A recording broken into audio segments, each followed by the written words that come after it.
ہمارے نبی نے فرمایا ہاں تو ایسے ہی ہوگا جیسے تو آپ بیٹھا ہوا ہے.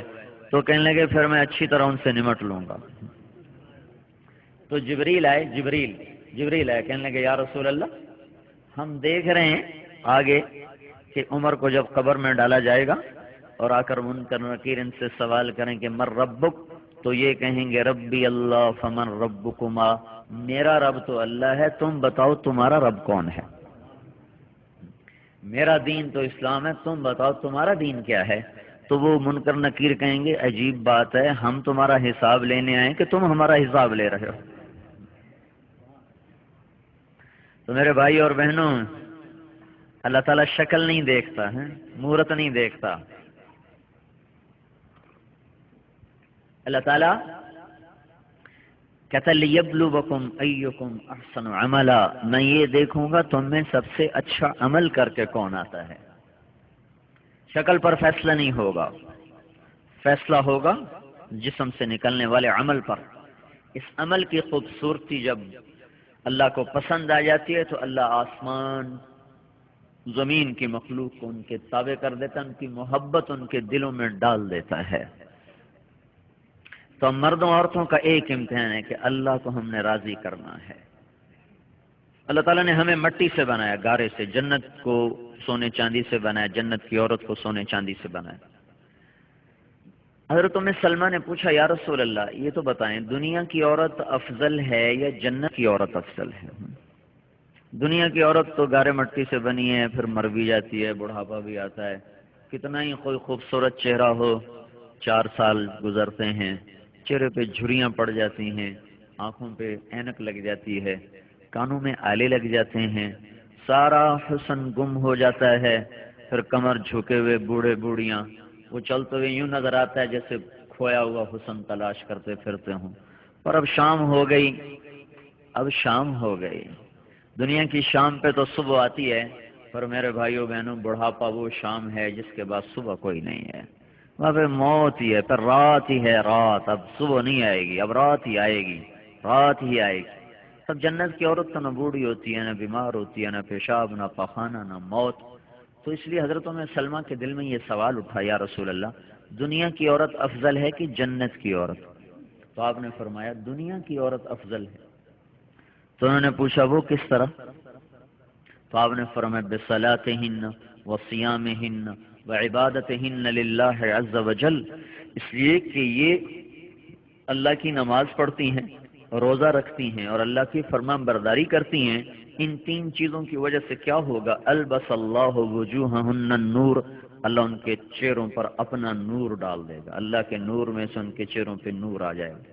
اب اس چہرے پہ بڑھاپا نہیں آئے گا، جھریاں نہیں پڑیں گی، کالا نہیں ہوگا، بدصورت نہیں ہوگا، نظر کمزور نہیں، کان کمزور نہیں. وَأَجْسَادَهُنَّ الْحَرِيرُ، اور اللہ تعالیٰ ان کے جسم کو ریشمی لباس سے سجا دے گا. ایک جوڑا پہنائے گا کہ 2 یا 3 یا 4 یا 10 یا 20 نہیں، اللہ تعالیٰ 100 جوڑے پہنائے گا. 100 جوڑے پہنے. 100 جوڑے کیسے پہنے گی ایک عورت؟ 100 جوڑے ہی مرد پہنے گا، 100 ہی عورت پہنے گی. لیکن ہم سے تو یہ کرتے کے اوپر واسکٹ پہنے تو وہ بھاری ہو جاتی ہے. آپ لوگ سردیوں میں کوٹ پہنتے ہو، اوپر کمبل لیتے ہو تو کتنے بھاری ہو جاتے ہو، چلنا مشکل ہو جاتا ہے. تو 100 جوڑے کیسے اٹھائے گی؟ پھر جو عورت ہے اس کا جو لباس ہے وہ ایسے کھڑی ہے تو اس کا لباس 3 میل کے دائرے میں گھوم رہا ہوگا. اتنا چوڑا اس کا لہنگا اور غرارہ ہوگا. اس کو کیا کہتے ہیں تمہاری زبان میں؟ فراق. وہ جو فراق ہوگا نا وہ 3 میل کی چوڑائی میں ہوگا، 3 میل میں ایسے گھومے گا. 3 میل میں تو 3000 عورتیں بٹھائی جا سکتی، وہ ایک عورت کا لباس 3 میل میں گھوم رہا ہوگا. اب اس کو اٹھائے گی کیسے؟ تو اللہ تعالیٰ نے جنت کو نور سے بنایا ہے، نور کا وزن کوئی نہیں ہوتا. آپ کے اوپر 100 بلب لگا دیا جائیں، ان کی روشنی کا کوئی وزن ہوگا؟ اور 10,000 بلب کی روشنی ہے جو اس کا کوئی وزن ہوگا؟ نور میں وزن نہیں ہوتا، نور کا وزن نہیں ہوتا. تو اللہ تعالیٰ نور میں سے دھاگا نکالے گا ریشم کا، اور نور میں کے دھاگے پر اللہ تعالیٰ پرنٹ بنائے گا، سبز کا اور نیلے کا اور سفید کا، جو رنگ. پھر اللہ تعالیٰ 100 جوڑے پہنائے گا. اجسادہن الحریر، اللہ تعالیٰ 100 جوڑے پہنائے گا اور 3 میل کے دائرے میں وہ کرتا ایسے گھومے گا اور اس کے اوپر جو موتی لگے ہوئے ہوں گے اور جو ہیرے لگے ہوئیں گے اس میں سب سے چھوٹا موتی اگر اتار کے دنیا میں رکھ دیا جائے تو ساری دنیا روشن ہو جائے گی. صرف دنیا نہیں، آسمان تک روشنی چلی آئے گی. یہ جو ہمارا سورج ہے یہ صرف 7.5 ارب میل میں روشنی پھیلاتا ہے. ہمارے سورج کی روشنی 7.5 ارب میل تک جاتی ہے. اگر کوئی 7.5 ارب میل سے 1 میل باہر چلا جائے تو سورج کی روشنی وہ نہیں دیکھ سکتا، سورج نہیں نظر آ سکتا، اندھیرا ہوگا اندھیر. تو سورج جیسا روشن چراغ صرف 7.5 ارب میل میں روشنی پھیلاتا ہے.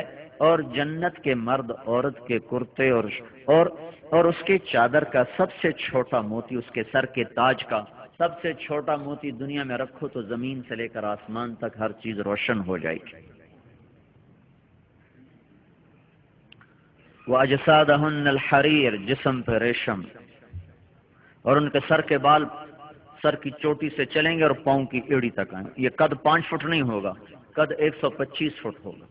مرد کا بھی عورت کا قد 125 فٹ ہوگا. تمہارے چیڑ کے درخت کے برابر ایک مرد عورت کا قد ہوگا. اس لیے کہ وہاں کا ایک پھل بھی تو ہے. جنت کی جو کھجور ہے، کھجور کا ایک دانہ 12 ہاتھ 25 فٹ لمبا دانہ ہوگا. 25 فٹ. اب 5 فٹ کی عورت یا 5 فٹ کا مرد 25 فٹ کی کھجور کیسے اٹھائے گا؟ تو اللہ تعالیٰ نے وہاں پھلوں کا قد بڑھایا، ان مرد عورت کا قد بڑھایا، اور پھر ان کے سر کے بالوں کو سر کی چوٹی سے لے کر پاؤں کی ایڑی تک پہنچایا. چند بال توڑ کے دنیا میں رکھ دیے جائیں، سارا جہان روشن ہو جائے، خوشبودار ہو جائے.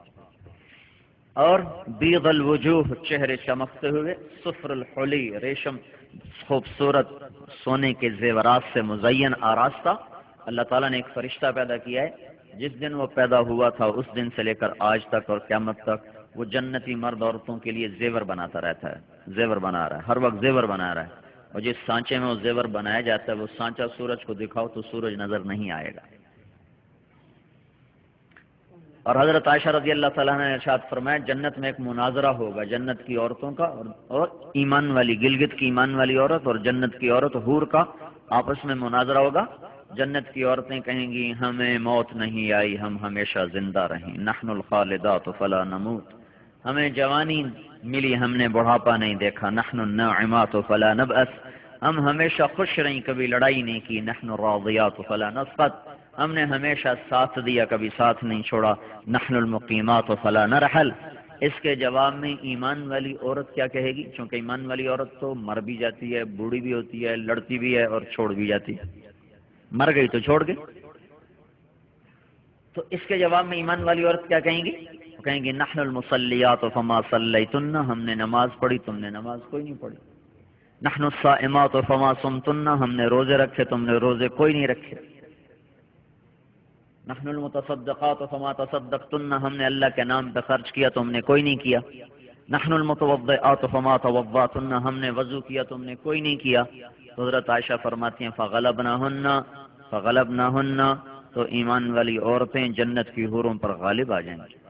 اور اللہ تعالیٰ ایمان والی مومن عورت کو جنت کی عورت سے 70,000 گنا زیادہ خوبصورت بنائے گا. 70 گنا نہیں کہا، 70,000 گنا. یعنی 70,000 کا مطلب کیا ہے؟ لامحدود گنا. یہ 70,000 صرف سمجھانے کے لیے. جنت کی عورت اور ایمان والی عورت کے حسن میں کوئی نسبت نہیں ہوگی، وہ اس کے مقابلے میں لامحدود درجے پر حسین ہوگی. اور اللہ تعالیٰ ہر لمحے وہ حسن بڑھاتا جا رہا ہوگا. اور یہ جوانی، یہ حسن دنیا کے ایمان اور تقوی کے برابر ملے گا. کچھ ایمان والے مرد عورت دوزخ کی آگ کے اوپر پل صراط سے جب گزریں گے تو نیچے سے دوزخ کی آگ کہے گی جلدی چلے جاؤ، تمہارے ایمان نے مجھے ٹھنڈا کر دیا. جز فقد اطفأ نورک لہبی، اب جلدی گزر جاؤ. او مومن عورت جلدی چلی جاؤ، ایمان والے جلدی چلے جاؤ، تمہارے ایمان نے مجھے ٹھنڈا کر دیا. اور کچھ ایسے ایمان والے مرد عورت ہوں گے جن کو وہی آگ پکڑ کے نیچے کھینچ کے لے جائے گی اور انہیں جلا کے کوئلہ بنا دے گی. تو یہ جو جنت کی کامیابیاں ہیں اور آخرت کی کامیابیاں ہیں میرے بھائیو بہنوں، اس کا دار و مدار اندر کے حسن پر ہے، باہر کے حسن پر نہیں. اندر کی خوبصورتی پر ہے، باہر کی خوبصورتی پر نہیں ہے. تو یہ میرا اور آپ کا، ساری دنیا کے مردوں اور عورتوں کا یہ امتحان ہے. لِيَبْلُوَكُمْ أَيُّكُمْ أَحْسَنُ عَمَلًا، کہ تم میں اچھا عمل کر کے کون آتا